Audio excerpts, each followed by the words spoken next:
Duya 3 Tridin Boss. Guys, ito na yung Kyodan Fang 3 or Duya 3. Parehas lang naman po yun. Nagulat ako sa performance nito, no? Hindi ko inaasahan.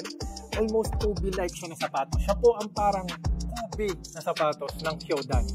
Sige, quick review tayo. Gumagamit po ito ng Cute Full Light na full length sa kanyang cushioning. Ayan po yan. Nagamit ko na po yun, no, dun sa Feng Si Rise na sapatos. And gustong gusto ko kasi napaka-bouncy. Ganon din po dito. Naplupit po ng energy return ng foam na to. Napaka-responsive, bagay na bagay sa mga gwardiya.